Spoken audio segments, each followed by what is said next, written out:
subject, right? Subject is current trends and microfinance.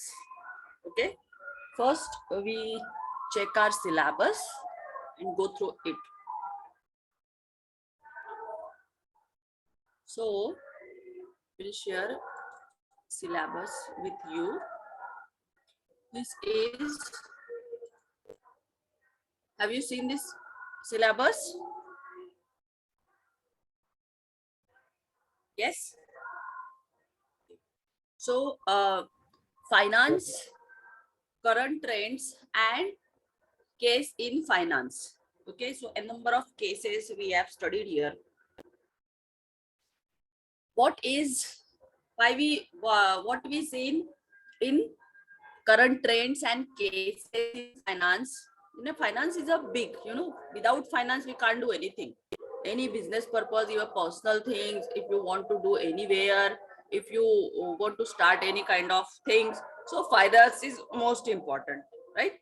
So the you are a finance student, so specifically financial law, financial trends, financial management, so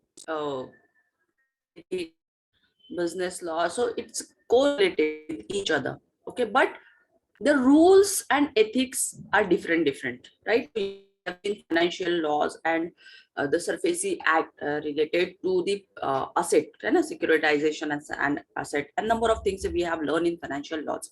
Now we have seen the current trends in finance. So current trends, what advance comes in India, okay, and through that advances, what benefit get to Indian peoples. Okay, if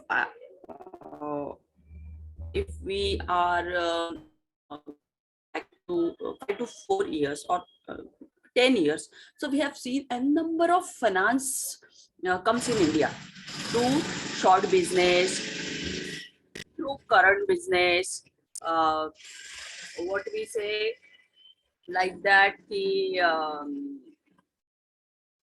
our Prime Minister Modi sir enhance a number of things to create, to earn finance, right? But there is also a rules and ethics. Without this we can't do anything, right? So in our syllabus we have seen microfinance. What it is? Microfinance is it comes in rural area. Okay, so छोटा amount हम लोग finance को increase कर सकते हैं, कैसे finance को हम लोग स्टॉप कर सकते हैं, है ना, क्रिएट कर सकते हैं. That is the thing. Got it? Am I audible to all of you? Yeah. Yes, ma'am. So the syllabus is like that कि meaning, definition of microfinance, conceptual framework, कैसे कैसे उन्होंने फाइनेंस के स्रोत को बढ़ाया है ना. That day we have a industry visit in RBI, है ना, in Pune branch. So that day we have seen, means Mr. Nivedita ma'am is there and she told us regarding the n number of source of bank. Okay, पहले उन्होंने बताया था कि bank आया था और बैंक का जो ये आया था, मतलब बैंक का, है ना, जो मीनिंग था बैंक का, वो बैंक कैसे बनी, है ना, वो भी उन्होंने बताया कि मर्चेंट लोग, क्योंकि जो बोरोवर्स थे, क्रेडिटर्स, लेंडर थे, वो उस जमाने में भी थे, ब्रिटिश जमाने में भी थे. वो क्या करते थे कि एक चेयर और बेंच डाल के बैठते थे और जो भी लोग हैं उनको पैसे देना, फाइनेंस करना, that things they have doing on that time. So bench पे बैठकर वो काम करते थे, इसलिए बेंच, और नीचे में वो उसमें बैठते थे काट पे, तो बेंच काट, मतलब उन्होंने बैंक का, ऐसा उनका कहना था. और उन्होंने एक बुक भी बताया था कि अगर आपको पढ़ते हैं तो उससे एन नंबर ऑफ आपका जो व्हाट वी से कि कंसेप्ट जो है रिगार्डिंग दैट, कि मनी कहाँ से आया, पैसा कहाँ से आया। अब यहाँ पे हम लोग current trends and finance, finance means money है ना, तो वो कहाँ से आया, उसका है ना, कैसे उसके फॉर्म्स हुए, क्या क्या उसमें आया, तो n number of things we told that day. और वैसे ही हम लोग भी यहाँ देखने वाले हैं हिस्ट्री में मॉडल्स कैसे बने फॉर्म्स के, बैंक के थ्रू कैसे उन्होंने डिवाइड किया, फिर आरबीआई को ही उन्होंने मेन ब्रांच क्यों बनाया, बाकी जितनी भी ब्रांचेस है फाइनेंस मतलब बैंक की, वो कैसे कैसे उन्होंने एस्टैब्लिश किया, उनके फंक्शंस क्या है, वो कैसे वर्क करते हैं, एन नंबर ऑफ थिंग्स, है ना, बहुत सारी चीजें उन्होंने, मतलब 1 रुपए से मैं 1000 रुपए कैसे बनाऊंगा या फिर आप बनाओगे, सो that is the technique that they told. और बहुत ही अच्छा सेशन था। सो हमारा जो ये टॉपिक है, तो ये सेम उसी से रिलेटेड, फाइनेंस मीन्स मनी, सिर्फ थोड़ा सा फाइनेंस मतलब फाइनेंस बैकग्राउंड है, स्पेशलाइजेशन है, इसलिए उसको से दिया है, but the concept are same, same concept is there, right? Am I audible? Yes? Yes, ma'am. Okay. Yes, ma'am. So what we again then हम लोग माइक्रो फाइनेंस इंस्टीट्यूशंस के बारे में देखेंगे, how many micro finance institutions are there, how they are work, उनका function, what functions they use, okay, an number of institute are there, ठीक है, लेते हैं उसका। Now I am audible?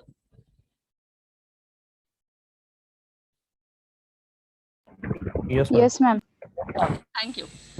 सो उसका फंक्शंस क्या है, जो माइक्रो फाइनेंस इंस्टीट्यूशंस है इन इंडिया में, वो इनोवेटिव कैसी बनी है, केस स्टडी क्या है ना, और उस केस स्टडी, क्योंकि आपको अभी फाइनेंस में जो ऑफलाइन एग्जाम्स होने वाले उसमें केस स्टडीज वगैरह लिखनी है, so please try to practise in writing, है ना, जितना आप राइटिंग में लिख सकते हैं उतना लिखने की कोशिश करिए, क्योंकि मुझे नहीं लगता इस बार बच्चों को वो पास करेंगे। सो आपको आपके एफर्ट जितने अच्छे रहेंगे, मे बी, अदरवाइज फिर बैक रहना है और कंटिन्यू पेपर है आपके, ठीक है।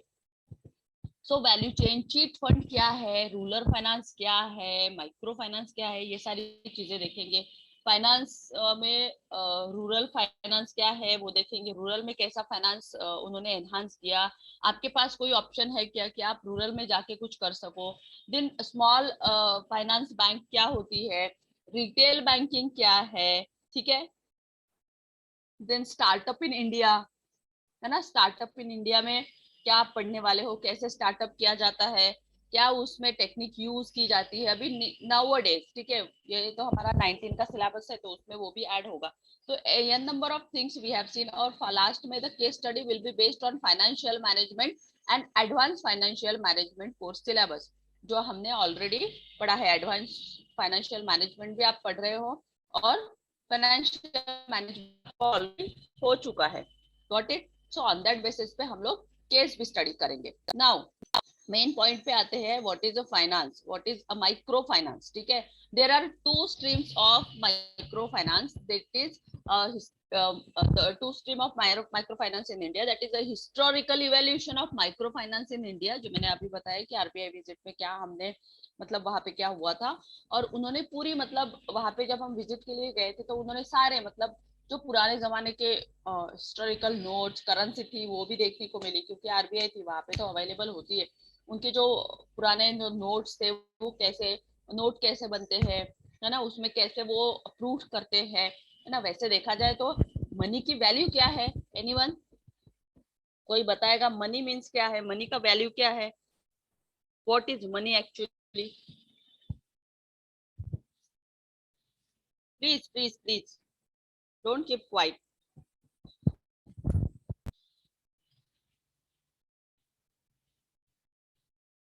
What is money?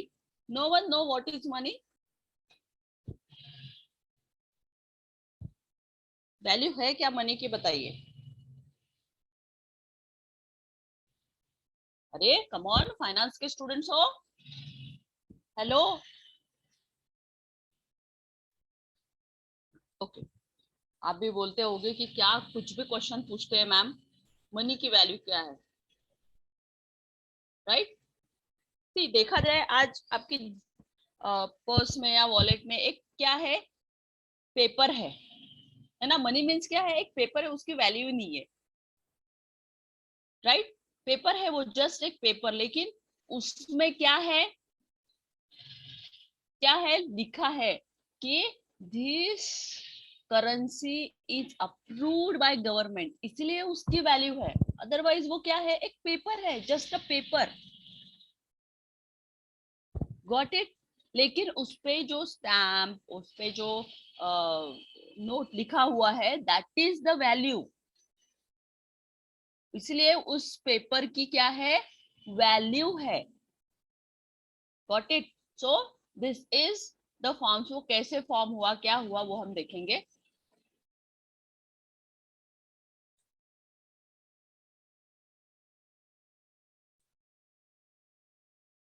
Now, what is a microfinance? It is, and how is microfinance defined in India?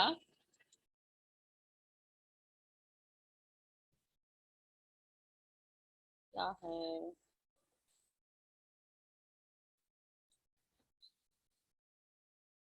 एक ही सेकेंड, ठीक है। सो पहले तो हम मॉडल देखेंगे कि माइक्रो फाइनेंस में जो मॉडल है वो एग्जैक्ट क्या है, ठीक है। अभी ये शेड्यूल बैंक है ना, शेड्यूल बैंक, उनका मॉडल है, और ये है माइक्रो फाइनेंस इंस्टीट्यूट मॉडल, ठीक है, जो बनाया है, ठीक है। तो अभी ये जो क्या होता है कि outreach in million loan portfolio USD. अभी क्या होता है, ये जो मेरा मेन बैंक है ना, मैं क्या करती हूँ, यहाँ से ये बैंक से किसी को अगर चाहिए तो क्या करती हूँ, उसे ट्रांसफर करती हूँ। फॉर एग्जाम्पल, मान लीजिए कि आपके पास एक आप एक मेन है, ठीक है, और एक्सक्यूज मी, आप एक यहाँ पे कौन है आपके पास, आपके यहाँ पे बैच में कौन कौन है? ओके, अक्षदा, रूपाली, प्रतीक्षा, ओके। सो मान लीजिए अक्षदा मेन है ना, अक्षदा और रूपाली, ये मतलब अक्षदा इज क्या बोल सकते हैं हम लोग, मेन ये है, मतलब वो उसके पास पैसा है, ठीक है। और रूपाली जो है ये एक बिजनेसमैन है। रूपाली क्या है, बिजनेसमैन है, और एक बहुत बड़ी बैंक है, ठीक है। और रूपाली हो गया, और आपके कितने हैं बच्चे, जयश्री हो गई, प्रतीक्षा हो गई, ये लोग क्या है, अदर बैंक्स है, ठीक है। अब अक्षदा और कहाँ चली गई, जो भी है। अब अक्षदा और मयूरा समझ लीजिए, अक्षदा और मयूरा, मयूरा क्या है, बिजनेसमैन है, तो मयूरा बैंक में गई अक्षदा के पास, और अक्षदा ने उसको बताया कि मयूरा तू कुछ तो इन्वेस्ट कर, मेरे पास कुछ तो दे, चल मैं तुझे 100 रुपए देती हूँ। अक्षदा ने क्या किया, मयूरा को 100 रुपए दिया। अब वो क्या करेगी मयूरा, यार मैं क्या करूँ इस 100 रुपए का, है ना, इससे अच्छा मैं क्या करती हूँ, बैंक में डाल देती हूँ। तो उसे ये फॉर एग्जाम्पल दे रही हूँ, तो मैं क्या करती हूँ, बैंक में डाल देती हूँ, तो बैंक उस पर मुझे क्या मिलेगा, इंटरेस्ट मिलेगा। तो उसने क्या किया, मयूरा ने बैंक में जाके अक्षदा के पास उसे सेव कर लिया। अब बैंक क्या करेगी, वो जो 100 रुपीज है वो अपने पास रखेगी क्या, नहीं रखेगी, क्योंकि बैंक के तो पैसे आप चलाने हैं मार्केट में, राइट, उसे क्या करना है, उसको चलाना है। तो बैंक क्या करेगी, एक हमेशा ध्यान रखिए, बैंक, अगर मैं बैंक में, जैसे ये लोग इतने सारे डिपॉजिट करते हैं हम लोग बैंक में, तो बैंक अपने पास रखती है क्या, नहीं, बैंक और उसे चलाती है, किसी और को देती है, किसी और को देती है। मतलब बैंक, एवरी बैंक 70% अमाउंट क्या करती है, मार्केट में लोन के थ्रू दे देती है। समझ में आ रहा है? तो जैसे मयूरा ने 100 रुपए दिए, बैंक ने क्या किए, मयूरा से 100 रुपए ले लिए, ठीक है, उसको बोल दिया कि तुझे इतना इंटरेस्ट मिलेगा, और वो 100 रुपए है ना, उसमें से 30% सेव करके बाकी जो 70 रुपए थे वो उसने किसको दे दिए, रूपाली को दे दिए, ठीक है। अब रूपाली के पास जब पैसे आए तो उसने क्या किए, उन पैसों का उसने फिर से क्या किया, उसमें से 30% निकाल के बाकी के जो थे पैसे वो उसने अदर को दे दिए लोन के लिए। चलो भाई, क्योंकि वो तो देना ही होता है ना, क्योंकि वो पैसे से तो बैंक चलेगी, ठीक है। फिर अदर पर्सन ने क्या किया, उसमें से निकाल लिया 30% और बाकी के दे दिए। तो आप सोचिए कि आपकी 100 रुपीज की कितनी वैल्यू हो गई। आपके पास तो 100 रुपीज थे ना, है ना। लेकिन आज की डेट में आपके 100 रुपीज के, जैसे पहले आपने अक्षता को दिए 100 रुपीज, फिर 100 में से बचे हुए पैसे उसको दिए, उसने क्या किया 17 रुपीज उधर ट्रांसफर किया, 17 में से उसने ऐसे करके आपके पास क्या हुआ, आपकी जो 100 रुपए की वैल्यू थी वो कितनी हो गई है, 200 रुपए या 300 रुपए हो गई है। मतलब 100, फिर 70, फिर 50, फिर 30, है ना, अगर आप ऐसा काउंट करोगे तो ऐसे ही इंटरेस्ट के थ्रू बैंक जो होती है वो क्या करती है, रेगुलेशन करती है। अभी ये तो मैंने 100 रुपए का उदाहरण दिया, लेकिन एवरी डे बैंक में एन नंबर ऑफ लोग डिपॉजिट्स करते हैं, एन नंबर ऑफ लोग कैश मतलब ये करते हैं, पैसे भरते हैं, नए नए स्कीम में पैसे डालती है। तो बैंक क्या करती है, अपना इंटरेस्ट निकाल लेती है और हमारा इंटरेस्ट निकाल के जो बाकी का पैसा इंटरेस्ट पे, बाकी का पैसा इंटरेस्ट पे ही सामने वाले को देती है। तो कितना कमाती है, अगर आप कैलकुलेशन करेंगे एज अ फाइनेंस स्टूडेंट इस चीज का, तो आप ही सोचिए कि कहाँ तक आप जाएंगे ना। तो बिजनेस अच्छा है, मतलब जो फाइनेंशियल पैसे वगैरह देते हैं ना मार्केट में, जो ये करते हैं, तो उनके लिए ये प्रॉफिटेबल बिजनेस होता है। वो ज्यादा इससे देते हैं। बैंक का जो रेट ऑफ इंटरेस्ट होता है वो 8-9% होता है, क्योंकि उसमें बैंक का भी होता है, हमारा भी होता है और अदर का भी होता है ना। तो इस तरह से बैंक क्या करती है, रिलोकेट होती है और पैसा कमाती है। और जब अभी मुझे लग रहा है कि यार नहीं, मुझे मेरा पैसा चाहिए, अब तो मैं जाऊंगी बैंक में, बैंक क्या करेंगी, मुझे मेरा पैसा इंटरेस्ट के साथ दे देंगे। अब इसका एक भी ये भी है मतलब क्वेश्चन यहाँ पे भी आता है कि एक दिन में जैसे 100 लोगों ने डिपॉजिट किए, तो दूसरे दिन 100 के 100 तो लेने नहीं आएंगे। जैसे फॉर एग्जाम्पल अभी यूक्रेन में वगैरह ये सब, रशिया में वॉर चल रहा है, तो वहां के लोगों को बहुत डर लग रहा है कि हमारा पैसा सेफ नहीं है। तो उन्होंने क्या किया, वहां के लोगों ने एट अ टाइम बैंक में से पूरा का पूरा पैसा निकाल लिया। तब बैंक को बहुत ज्यादा दिक्कत हुई कि इतना पे, क्योंकि बैंक अपने पास पैसा नहीं रखती। अगर आज बैंक में डिपॉजिट हुआ तो कुछ अमाउंट सिक्योरिटी के तौर पे रख के, इमरजेंसी कभी भी लग सकते है, उतना अमाउंट रख के बाकी वो सब क्या कर देती है, मार्केट में सेंड कर देती है। किसी को लोन के लिए, उसको चाहिए, उसको चाहिए, उनको पास मांगने वाले बहुत होते हैं। Got it. तो अभी जो यूक्रेन और रशिया में जो बिग ये हुआ है वॉर, तो वहां के जो लोग हैं, वहां के पीपल को लगा कि हमारा पैसा सिक्योर नहीं है, तो उन्होंने क्या किया बैंक में जाके, क्योंकि पैसा ही सब कुछ है ना, तो उन्होंने बैंक में जाके सारा का सारा पैसा सभी लोगों ने एक साथ निकाल लिया। सो दैट टाइम बैंक को बहुत बड़ा ये हुआ कि एक साथ इतना पैसा कहाँ से देंगे, है ना, सबके सब। तो कुछ किसी को कुछ के थ्रू, किसी को कुछ के थ्रू, पैसा कहीं नहीं जाता है, पैसा तो मिलेगा, बट बैंक को बहुत फेस करना होता है कि एट अ टाइम इतना करोड़ों रुपया कहाँ से लाए, क्योंकि इतना ये नहीं होता, बट सेफ ही रहता है। तो उन्होंने कहीं और ये कर लिया, क्योंकि अभी वहां पे इतना सब कुछ चल रहा है, तो डेफिनेटली ना, क्योंकि पैसा है वो, यार पैसा रहेगा तो मैं जीऊंगी, पैसा नहीं रहेगा तो मैं नहीं जीऊंगी। So that is the thing. Okay, तो देखिए, मतलब कागज के टुकड़े की इतनी वैल्यू है, क्यों, क्योंकि उसपे सब चलता है। Got it. सही है कि नहीं? किसी को और कोई एग्जाम्पल बताना है रिगार्डिंग दिस? यस।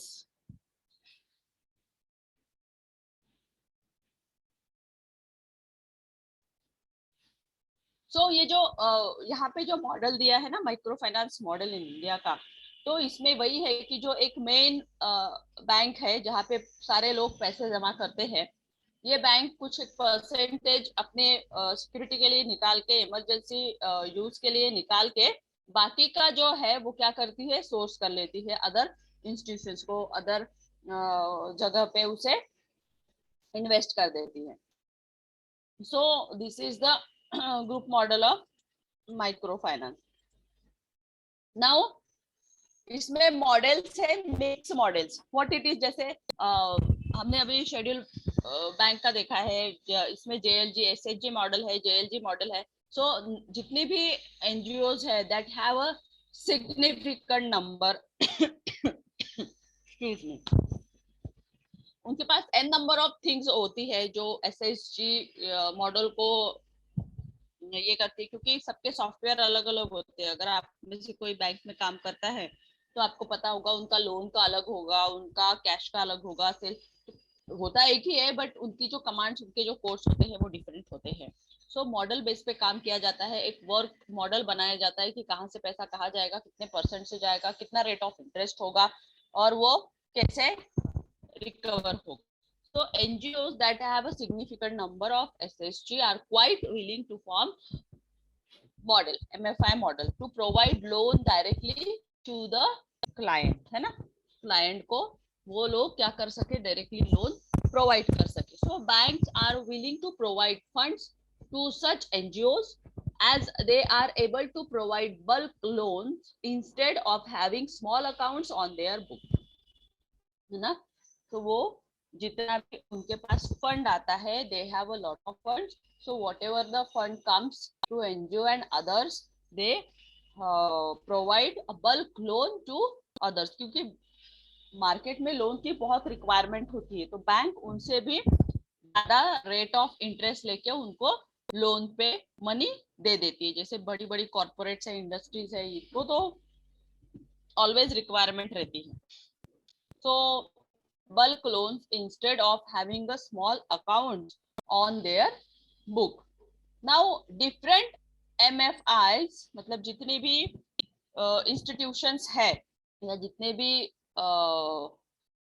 funds है, so on attaining a certain scale become conscious of the need to take development work, है ना. जितने भी फिर उनके डेवलपमेंट एनजीओ जो होती है वो उनके डेवलपमेंट के लिए, फंड लाने के लिए, आने के लिए एन नंबर ऑफ थिंग्स वहां पे होती है. पैसा किसी ने चाहिए, क्योंकि आजकल जो भी काम हो रहा है वो फाइनेंस के बेस पे ही हो रहा है. फाइनेंस है आपके पास तो आप एन नंबर ऑफ थिंग्स कर सकते हो, स्ट्रगल करने की जरूरत नहीं है ना, but it's important. Now historical evaluation of micro finance in India. यहाँ पे क्या हुआ है, इवेल्युएशन ऑफ माइक्रो फाइनेंस में the next big innovation to address the poverty issue in India. ठीक है, सो पॉवर्टी का इशू था कि पॉवर्टी को कैसे कम किया जाए, कैसे फाइनेंस से सारी इंफ्रास्ट्रक्चर फैसिलिटी देने से पॉवर्टी कम हो सकती है. ऐसा जब उन्होंने सोचा, so the language of micro finance has undergone a fundamental change in the 2 decades of its evaluation. What it is? The language of microfinance has undergone a fundamental change in the 2 decades of its evolution. Right? So the next big investment opportunity, उन्होंने क्या किया, investment opportunity को बढ़ा दिया ताकि उसके through पैसा आएगा. जैसे अभी टैक्स कलेक्शन भी है, एन नंबर ऑफ, जैसे हमारे मोदी जी आने से पहले प्राइम मिनिस्टर की कोई डेवलपमेंट नहीं था, बस स्लो स्लो चल रहा था. तो अभी हम लोग देख रहे हैं कि इतनी सारी डेवलपमेंट आ गए. मोदी जी ने वो वहां पे मेट्रो में, जापान की मेट्रो में इन्वेस्ट किया, तो हमारे इंडिया में मेट्रोज आ गया, है ना. मेट्रोस का मॉडल बन रहा है. तो मतलब वो भी वहां से सारी चीजों को क्या हो रहा है, रूल हो रहा है. मतलब पॉवर्टी को कम करने के लिए इंफ्रास्ट्रक्चर अच्छा रहेगा, सारी फैसिलिटीज रहेगी, गार्डन टूरिज्म पे उन लोगों ने ज्यादा फाइनेंस देना चालू कर दिया ताकि हर जगह पे नीट एंड क्लीन दिखे एरिया.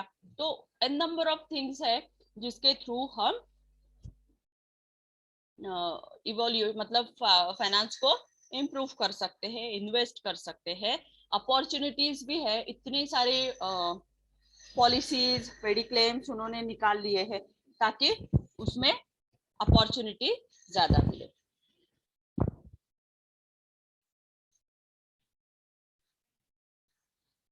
अभी जितने भी होते हैं वे नॉट एनजीओ जो होती है वो नो प्रॉफिट नो लॉस पे ही होते हैं, है ना. जितने भी वो लोग तो चैरिटी पे डिपेंड करते हैं ना, उनको जितना जहाँ से फाइनेंस मिलेगा उसके उस फाइनेंस के ऊपर ही उनका डेवलपमेंट डिपेंड होता है.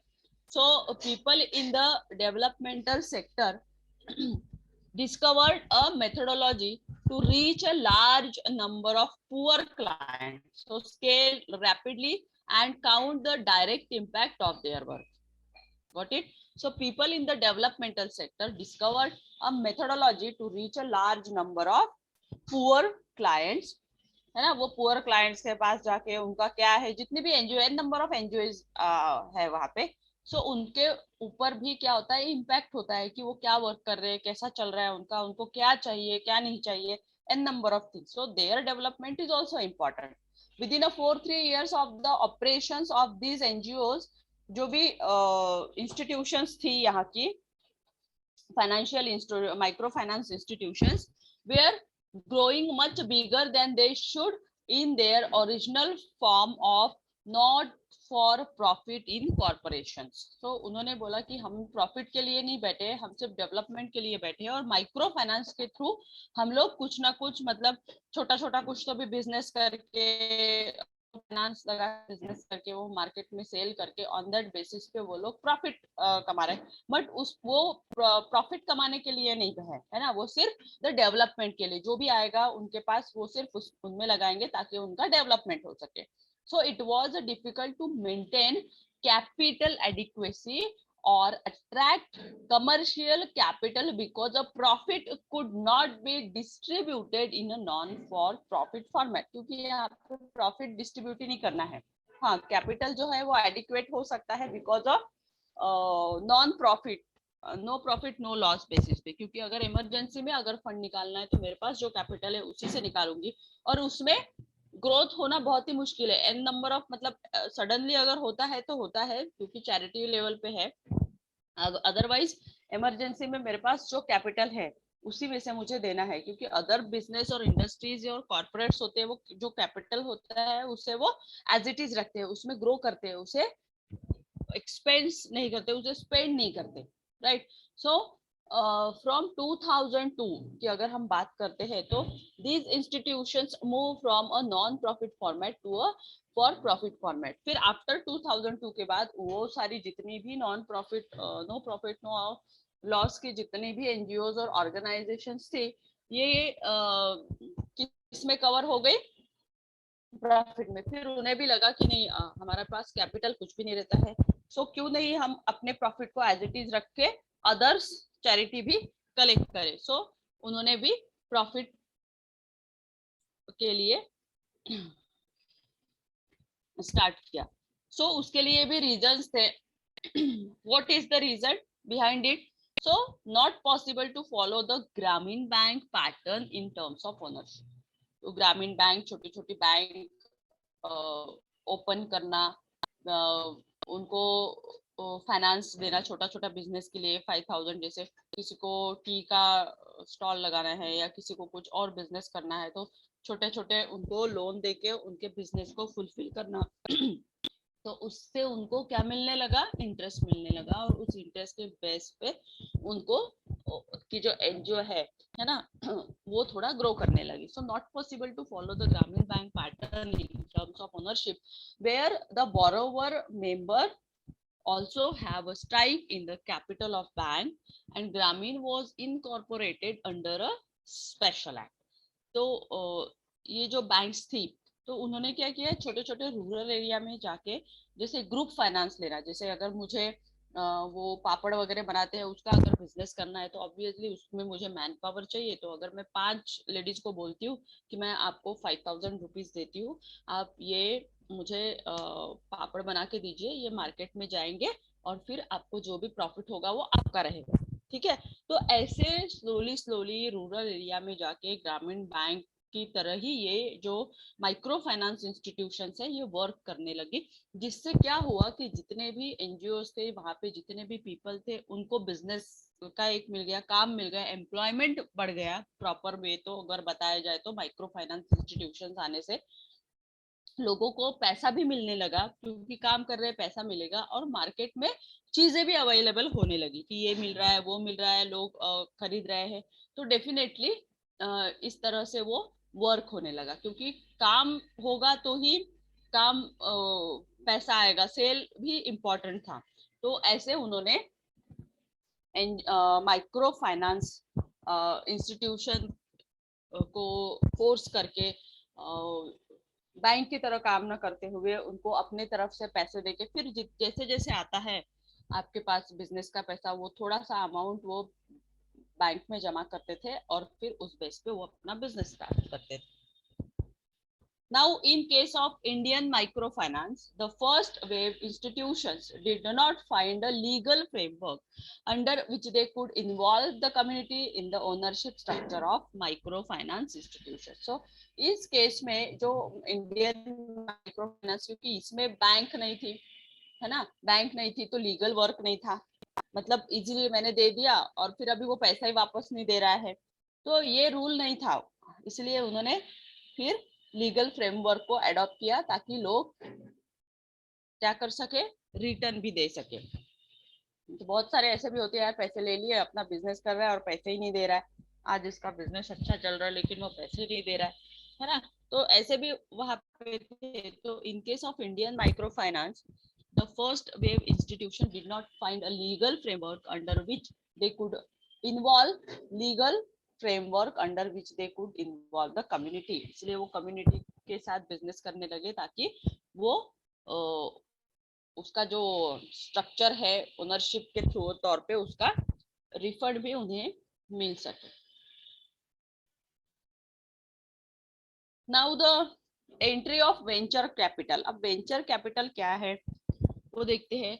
As microfinance institutions started growing, it was difficult for them to explain their form to the commercial world. So while the development world started stopping funding them after a stage, given that the operations were largely profitable. अब इसमें क्या होता था कि लोग NGOs के through या charity के थ्रू पैसे देते थे और वही पैसा वो लोग माइक्रो फाइनेंस में, मतलब रूरल एरिया में या ग्रामीण लोगों को बिजनेस के लिए देते थे. तो उससे क्या होने लगा कि फिर बैंक ने 2002 में अपना ये चेंज कर दिया, रोल चेंज कर दिया और उनसे भी ईएमआई के तौर पे पैसे लेने लगे. तो ये जो फॉर्म था ना माइक्रो फाइनेंस का, एनजीओ चैरिटी, वो बंद हो गया क्योंकि प्रॉफिट, उसको भी प्रॉफिट होने लगा क्योंकि रेट ऑफ इंटरेस्ट तो उनको भी कम देते थे बट फिर भी रिकवर तो उनसे कर रहे थे. तो दैट मीन्स कि वो जो ऑपरेशंस था ना बैंक का, वो क्या हो गया, प्रॉफिटेबल, मतलब प्रॉफिट में आने लगी माइक्रो फाइनेंस इंस्टीट्यूशंस भी. तो वो जो चैरिटी वाला, एनजीओ वाला जो उन्होंने बोला था कि हम लोग नॉन प्रॉफिट है, हमें प्रॉफिट नहीं चाहिए, बट वो अभी आने लगा तो पैसा आया तो किसे नहीं चाहिए होता है, लेकिन उस पैसे को भी उन्होंने एज अ वेंचर कैपिटल करके ताकि कभी भी किसी को हेल्प लगे तो दे सके, इसलिए वैसा किया. तो some of the early investors including from the Silicon Valley को कौन नहीं जानता है ना, Vinod Khosla, Michael and Susan Dell Pierre, so started looking for investments which not only gave them returns but also an enhanced image. ठीक है, तो ये कुछ इन्वेस्टर्स थे, इन्होंने क्या किया कि उन्होंने देखा कि ये जो माइक्रो फाइनेंस इंस्टीट्यूशंस है ये अभी प्रॉफिट में जा रही है, बैंक में पैसा आ रहा है, इंस्टीट्यूशन में पैसा आ रहा है, तो क्यों ना हम लोगों को और उसमें फैसिलिटी दे, उनको बोले कि अभी आपका बिजनेस स्टार्ट हो गया, क्यों ना आप इसमें इन्वेस्ट करो, है ना, तो इन्वेस्ट करने से उनको ज्यादा रिटर्न देंगे.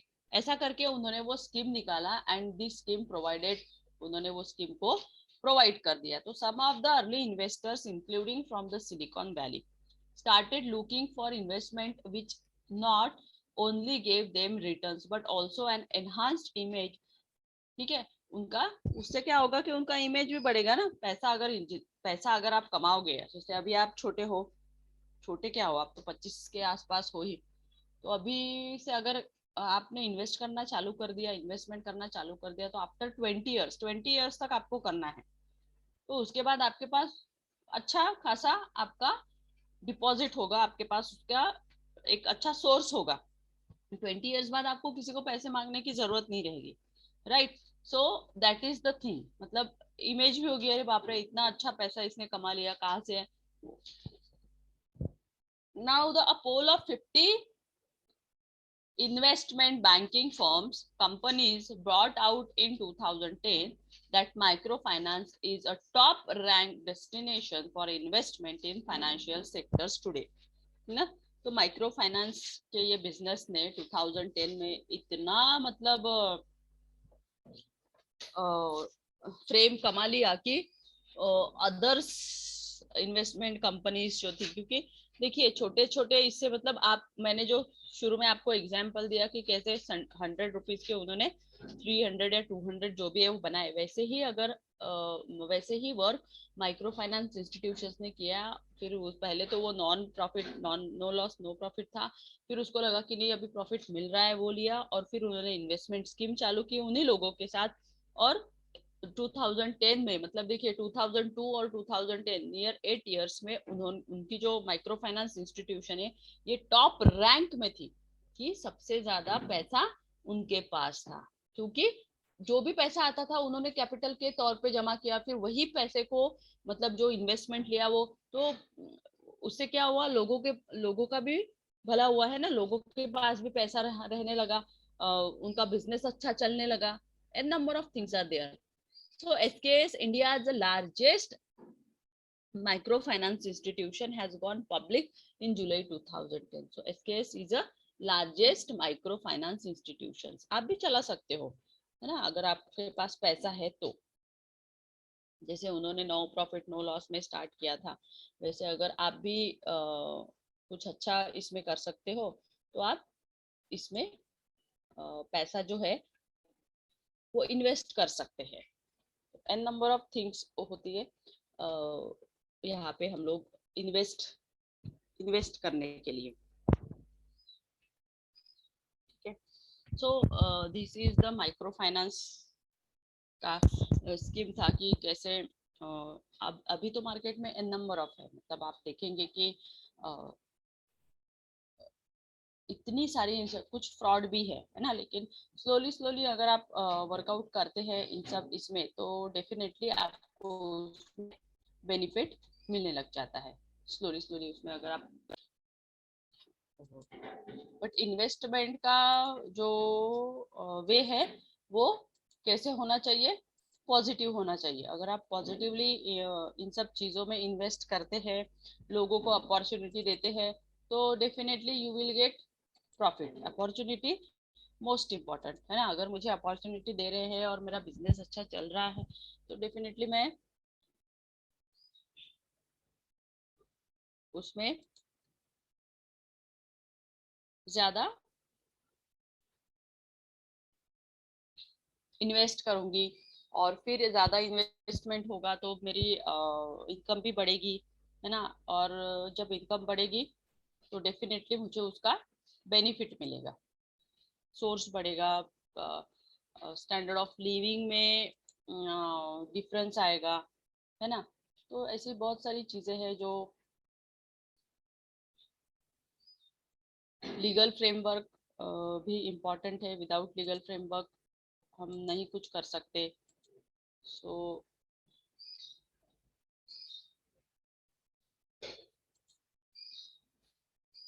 The things next will share with you the, यहाँ पे जो इवैल्यूएशन हुआ है माइक्रो फाइनेंस का, सो इट्स प्रैक्टिस बेस पे हुआ है ना, थ्रू इनफॉर्मली जो हुआ है। लीगल फ्रेमवर्क जो आया था कोऑपरेटिव मूवमेंट में, कोऑपरेटिव बैंक जब आई थी 1904 में, तो slowly slowly Reserve Bank of India के एक्ट मतलब 1934 एक्ट जो था आरबीआई का, so provided for the establishment of agriculture credit department, है ना। ये जो रूलर से जो डेवलपमेंट हुआ है वही यहाँ पे बताया है कि नेशनलाइजेशन बैंक का नेशनलाइजेशन कब हुआ था, 1969 में हुआ था, मतलब वो भी इंदिरा गांधी के टाइम पे, क्योंकि उन्होंने क्या किया कि बैंक को नेशनलाइज कर दिया और आरबीआई को एक सेंट्रल में रख दिया कि RBI is the main branch और बाकी सारी नेशनलाइज बैंक रहेगी।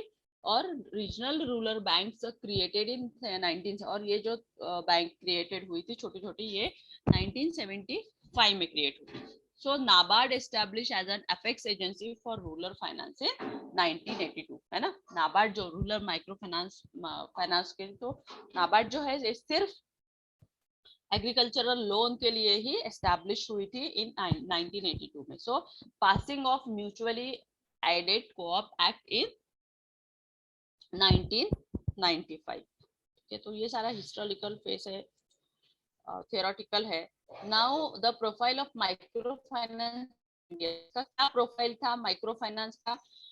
Scenario estimated that 350 million people live below poverty line. जो मैंने बताया था कि उसका जो पॉवर्टी लाइन में कितने, उन्होंने पहले स्टडी किया, डिस्कवरी किया कि, और उसमें सर्च किया कि मिनिमम 350 पीपल ऐसे थे जो पॉवर्टी लाइन में थे, मिलियन पीपल, है ना. So this translate to approximately 75 million household. कितना था ट्रांसलेट अगर अप्रोक्सीमेटली किया तो 75 मिलियन क्या था, हाउस होल्ड था उनका. So annual credit demand by the poor in this country is estimated to be about rupees 60,000 crores. कितना था एनुअल क्रेडिट डिमांड जो था कंट्री का लोन का, वो कितना था 60 था. आप यहाँ पैसा लाएंगे कहाँ से? Got it. So cumulative disbursement under all microfinance programs is only about rupees 5,000 crores. In 2004 में उन्होंने किया कि एवरी जितने भी माइक्रो फाइनेंस है उनको 5,000 crores देंगे और उसके थ्रू उनसे इंटरेस्ट लेके या वो लेके उसको ये करेंगे, रेस करेंगे. सो दो total outstanding of all micro finance initiative in India estimated rupees 1,600 crores. So only about 5% of rural poor have access to microfinance.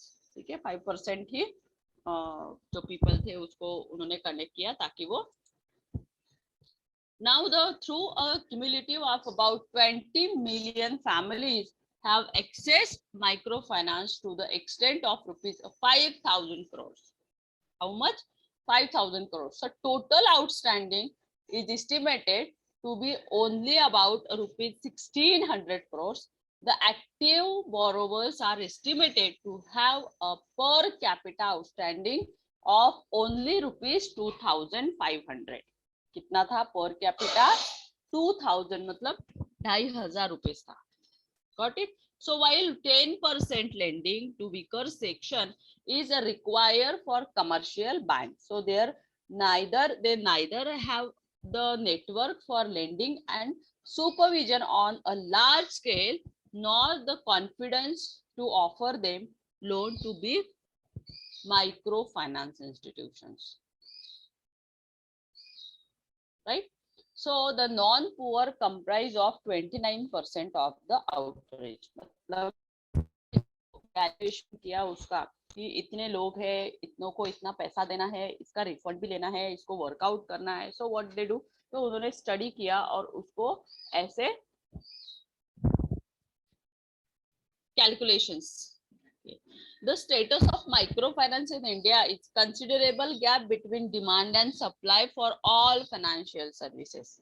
है ना, उनके इसको डिमांड एंड सप्लाई के तौर पे उन्होंने जैसे मतलब मार्केट में कुछ बिजनेस किया, फिर उसका डिमांड बढ़ा दिया, सप्लाई बढ़ा दिया, जो भी वो काम कर रहे थे तो उससे पैसा मिलने लगा, है ना. अभी तो n नंबर ऑफ सारी चीजें अवेलेबल है, आपने भी देखा होगा. Due to this pandemic we are not fed up, है ना, we get everything easily. Why? Because supply था, पीपल थे, है ना, पैसा था, इसलिए हम लोग इतना फेस नहीं किया. हाँ, मेडिकल फैसिलिटी नहीं थी वो बात अलग है, बट बाकी सारी खाने पीने की चीजें अवेलेबल थी. सो majority of poor, considerable gap between demand and supply for all financial services. Then majority of poor are excluded from financial services. This is due to inter alia the following reasons. So bankers feel that it is a fraught with risks and uncertainties, है ना. उनको भी कभी लग रहा था कि यहाँ पे थोड़ा सा रिस्क है या फिर फ्रॉड है, कहीं तो भी अनसर्टेनिटीज है ना, जिससे उन्हें अनसिक्योरिटी फील हो रही थी कि उनका पैसा कहीं अनसेफ तो नहीं है ना, उन्हें पैसे में is the thing. So high transaction cost is there. वहाँ पे रिस्क ज्यादा था, क्योंकि ऑब्वियसली अगर आप किसी को पैसा देते हैं और अगर वो देता नहीं है वापस, तो आपको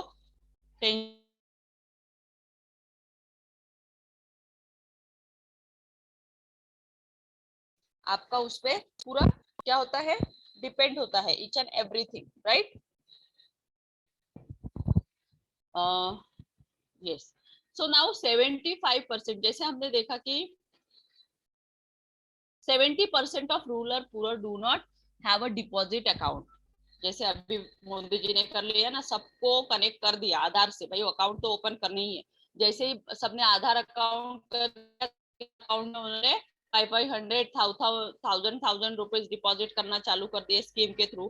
पहले भी उनको मिलता था लेकिन उन तक पहुंचता नहीं था पैसा, लेकिन अब उन्होंने सबके बैंक अकाउंट आधार लिंक कर दिए, तो अब एवरीवेयर मतलब सभी जगह उनके अकाउंट में पैसा जाने लगा है। तो यहाँ पे जो रेशो दिया है कि 75% rural people do deposit, account ही नहीं था। 87% have no access to credit for formal success, और उसमें से 87 पीपल ऐसे थे जो लोन ही नहीं ले पा रहे थे क्योंकि उनका अकाउंट ही नहीं है, और लेते थे तो या फिर उन तक पहुंचते ही नहीं थे पैसे, ऐसे थे। तो less than 15% of the house holds have any kind of insurance. ये सारी चीजें थी, इसकी वजह से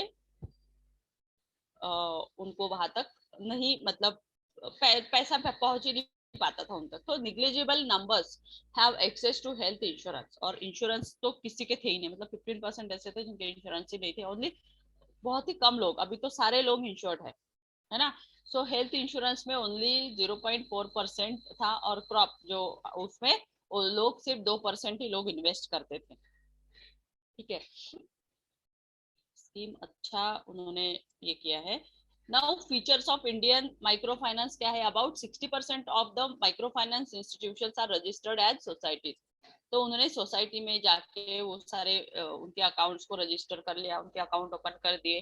20% ट्रस्ट ओपन कर दिए उन्होंने। 65% micro finance institutions follow the opening model of SHG, जो हमने स्टार्टिंग में देखा, वो मतलब पैसा लेना और अदर बैंक में देना उनको रेट ऑफ इंटरेस्ट से। So large concentration in South India, सबसे ज्यादा कहा था साउथ इंडिया में था उनका concentration, because n number of people are there.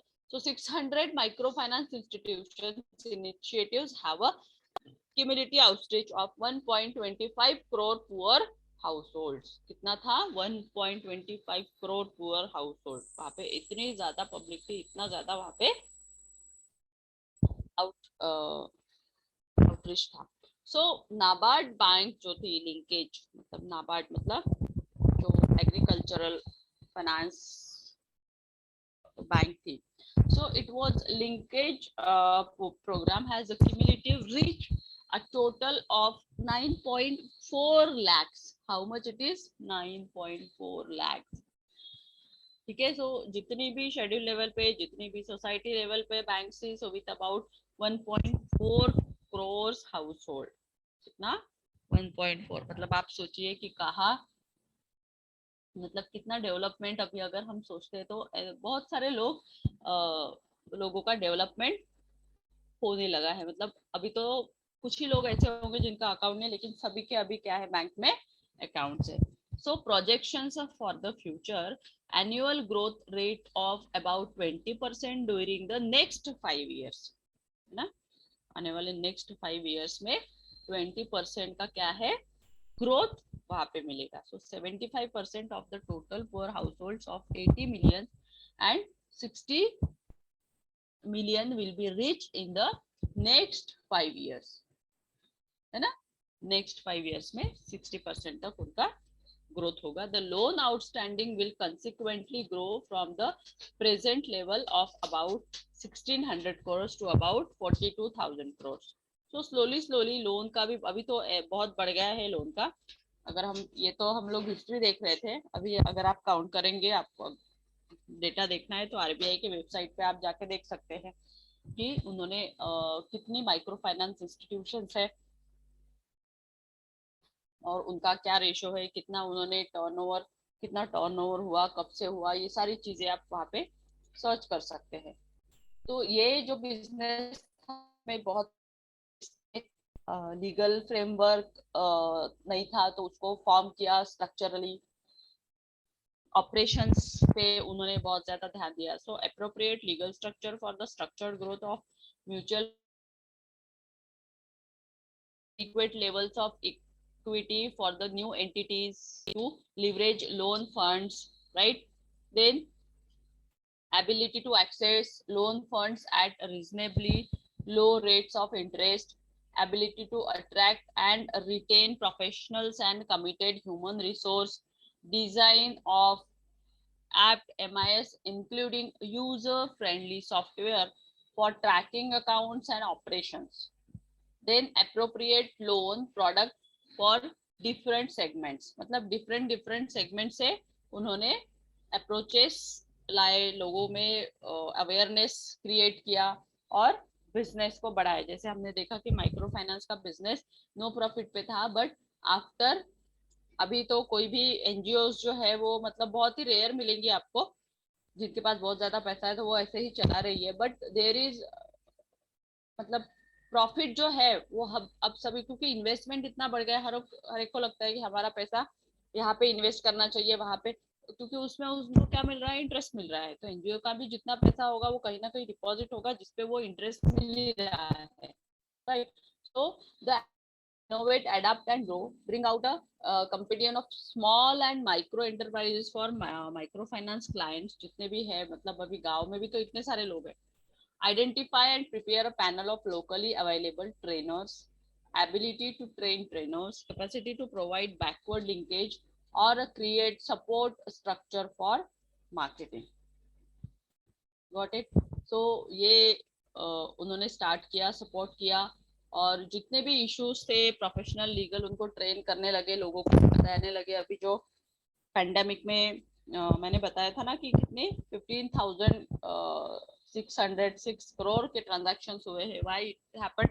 Because उनको ट्रेन किया गया, उन तक वो सारी चीजें पहुंचाई गई, तो लोग भी अभी उस पे बैंकिंग पे विश्वास करने लगे और उनको उसका बेनिफिट ले रहे हैं, है ना. मतलब छोटी छोटी चीजों में वो लोग इन्वेस्ट कर रहे हैं, इन्वेस्टमेंट बढ़ गया है, इंश्योरेंस भी बढ़ गए हैं, पहले जितना नहीं था अभी काफी. अभी लोग क्रॉप का भी इंश्योरेंस ले रहे हैं, अगर उनको नुकसान हो जाता है तो इंश्योरेंस के थ्रू उनका वो नुकसान वापस मिलेगा. तो एन नंबर ऑफ स्कीम्स अभी मार्केट में आ गई है ताकि लोग अवेयर हो और लोगों तक ये पहुंचे, कुछ ना कुछ बिजनेस हो, और इंडिया जो पॉवर्टी में आ रहा था वो पॉवर्टी कम हो. That is the main objective of microfinance institutions.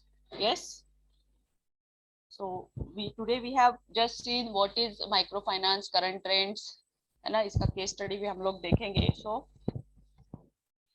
tomorrow तो लेक्चर नहीं है, but next time we'll go through other.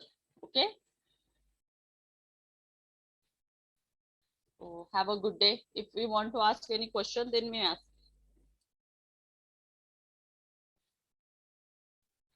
Okay. So take care and bye bye. See you evening. Good evening.